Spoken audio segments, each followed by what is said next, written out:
Alright folks, welcome back to the channel, welcome back to the vlog. Tuning seems to be the issue of the week, so I'm going to give you my thoughts on tuning right after this intro.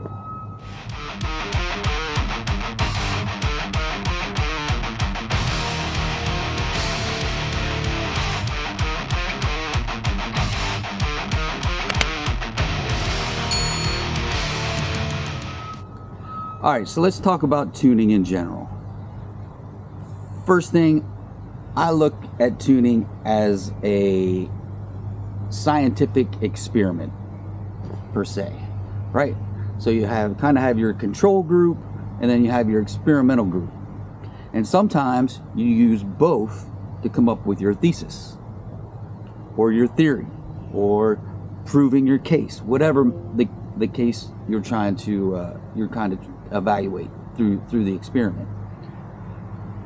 So I see dyno tuning as kind of that control group, and I see street tuning in that experimental group, and I'll dive into it a little bit more deeper here in a few minutes.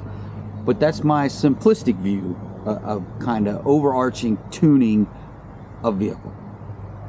So there's really three ways to tune your vehicle. So you can do it on a dyno, you can do it on the street, or you can do what's called a canned tune. I'm not going to talk too much about a canned tune because there's very few tuners that do them, and it's just real sketchy, especially when you get into a lot of modifications. So basically a canned tune is you give the tuner a laundry list of modifications that you've done to the car. The tuner takes those modifications, creates you a tune, sends it to you, and then you're done. So those are really, really bad. I would never ever use a canned tune unless you're using a canned tune in like Diablo on 93 pump gas, one of those canned tunes. But if you're highly modified, never ever go with a canned tune. Now your tuner is going to use that information as well. Though that information is great for your tuner, for the dyno tune and the street tune as well. But on those tunes, they're going to tweak it depending on what they see from each of their different modifications to the tune. Where a canned tune, like I said, you don't get modifications, you just get a tune. So let's talk about dyno real quick. So all dynos are created different. They're not all of the same. One, there's inertia dynos where it's a weighted drum and there's no actual force being applied to your car, and they're basically good for wide open throttle. It's very, very difficult to do the lower end of your RPMs using one of those inertia dynos. Then there's the load bearing dynos where they actually put a load on your vehicle to attempt to replicate the conditions on the street to better dial in your car at lower RPMs and up in the wide open throttle part. And then there's many different manufacturers of dynos, and you've heard it: Mustang dynos, Dyno Corp, Dyno Jet, and they all read different, and they all can be manipulated to read different. So keep that in mind when you talk about specifically power and torque numbers. That's where that kind of stuff comes in. But for tuning, they're not really looking at power. They're looking at the torque, the air-fuel ratio, and timing, and how that affects each of the tunes. So I'm specifically going to talk about load-bearing dyno. I'm not going to talk about inertia dynos. We're specifically talking about load-bearing dynos. So typically those are the Mustangs, the Dyno Corp, Dyno Jet, those major ones. So basically they drive your car up on the dyno, strap it down, and they do some mid-level RPM runs, and then you'll hear them do wide open throttle runs.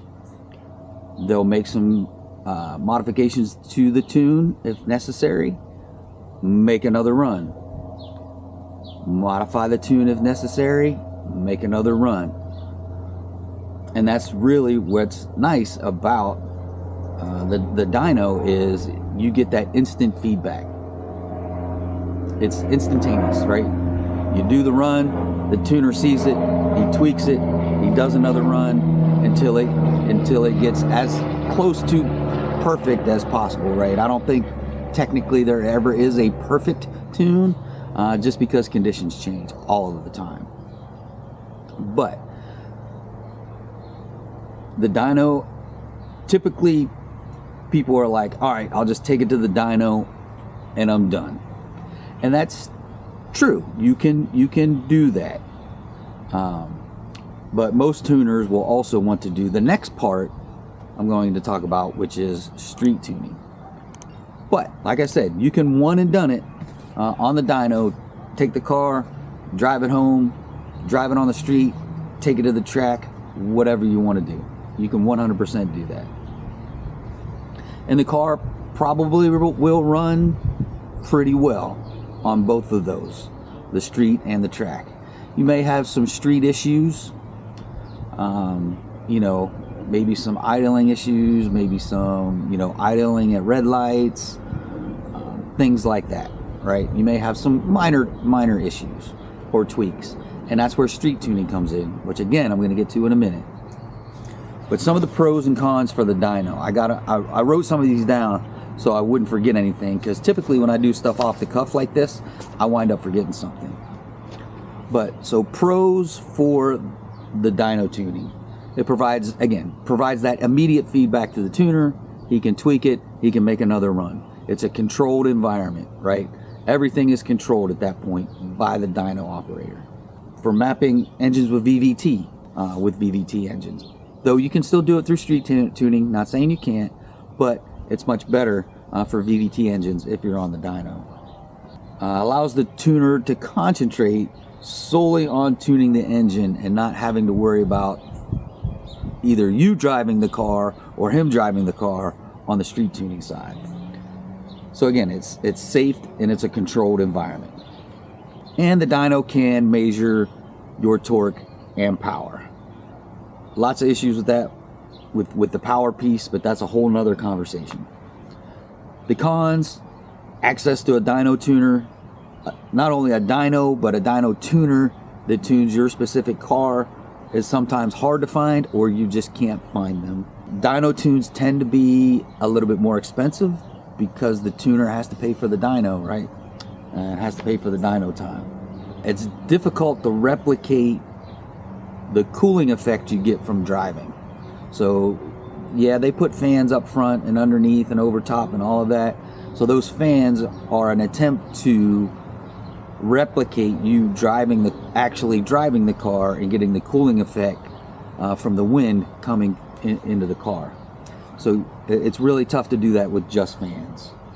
And with a dyno, you don't get those unique driving situations that you do when you're driving on the street. Okay, so that gets into, now let's talk about street tuning. Street tuning, also called email tuning, is where you give the tuner a list of your modifications and they give you what we call a startup tune, right? So you get the startup tune, you do some mild driving, you know, you may do some cruising, you may do some stop and go traffic, you may do an idle log. So you'll do several logs, send them back to your tuner. They'll make tweaks to that startup tune based on those logs that you send him or her. They'll tweak it, they'll email back to you the tune, and then you upload that tune. Then you go back through the process again. Whatever logs the tuner wants, be it an idle log, a stop and go log, a cruising log, or a wide open throttle log, right? And they could want all of those again. So you do all of those logs, you send them back to the tuner tweaks it, sends you another tune, back and forth until you get it in as closely dialed in as possible. Now, can that take a lot of time? Yes. Does it take a lot of back and forth? Yes. Are tuners typically busy? Yes. So sometimes you may email the log. It may take them 2 or 3 days to get you a tune back because they're working everybody else's tunes that they're working with. So you got to kind of be patient when it comes to email tuning. Now, or I would probably say, I'd venture to say most dyno tuners will do street tuning as well. Sometimes you have to pay extra for the street tuning side, but it behooves you to do the street tuning side. And I'll get to the hybrid here in a minute, which is doing both. But street tuning, again, is back and forth. And then you can do some track tuning too. So you can have a street tune and then you can have a track tune. Whether you switch fuels or what have you, you can create a track tune. Now they may charge you an additional to have, you know, those 2 different tunes, but that's up to you and your tuner. Street tuning has its pros and cons as well, right? Typically you don't have to worry about the dyno fee. So email tunes tend to be a little bit cheaper, though it does take longer. Easy access, provided you have some open road where you're not worried about traffic, you're not worried about police, you're not worried about wild animals coming out on the road, things like that, right? So arguably easy access is a pro and a con. It can be. You're tuning the car and the conditions the car is going to be driven in. So like I said, if you have that track tune and you have a street tune, you're actually driving the car versus trying to simulate those with the dyno and the fans. Okay? So again, it gets those different situations, right? You can fix the tune to take into account those stop and go kind of scenarios. Arguably, it's the most accurate way to tune your car, right? We can argue that point. You can argue it in the comments, but there's really nothing better than trying to tune your car in the environment that the car is going to be driven in, and that's the key. And yeah, so you're not out there trying to find someone that has a dyno and tunes your specific model of car. I say tuning your specific model of car because it's better to find someone focused. Now they can do other vehicles, but if they're mainly focused on your brand of car, all right? If it's a Hemi, you want to go to a primarily Hemi tuner. Now he can do Chevy and Ford and you know, some of the JDM stuff, but their main focus is Hemis, right? So those are the people you want to try and find. Sometimes you can't find those folks. Some of the cons, again, the safety aspect, the legal aspect, finding a stretch of road that you can use over and over again, because you want to try and use that same stretch of road just to ensure that the conditions are the same when you're doing your logging, right? So sometimes that's tough to do, not only from finding a perspective, but the safety side of that. Arguably, you get that immediate feedback because you can look at the log and do that. But again, it's sending it back and forth between you and your tuner. Unless you're tuning your car, then you're getting immediate feedback. But if you're not doing the tuning, then it's sending the log and tunes back and forth. And mechanical issues. So if you're having a mechanical issue with your car when you're driving and you're out in the middle of nowhere because you have to drive, you know, half an hour, 45 minutes to find a safe stretch of road, you have any mechanical issues, guess what? You're stuck. Where if you have mechanical issues on the dyno, if they're small and quick, you know, the dyno operator, or hopefully they have a mechanic that works in their shop, or they do mechanic work as well, they can quickly fix that, go back to the dyno and pick back up where they were. But if you're street tuning, you're pretty much stranded. So you got to be careful and make sure your car's in perfect mechanical condition before you go out street tuning. And sometimes even when it's perfect, things break, things happen. So that's a really big con.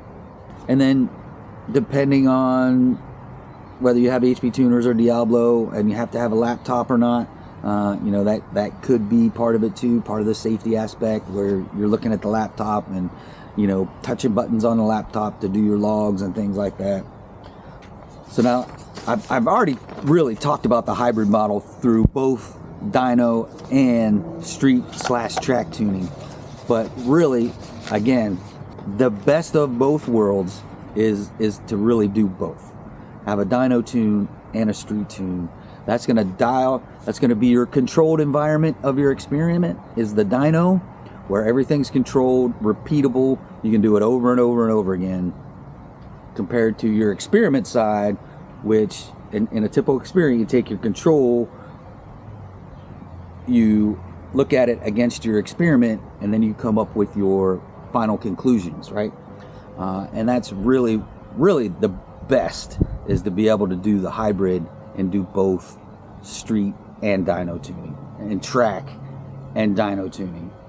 Again, you know, it may be a little bit more expensive to do both, but it really dials your car in that much better. And I know I said it several times, and I repeated myself several times, that kind of in different ways, that the hybrid model is the best way to go.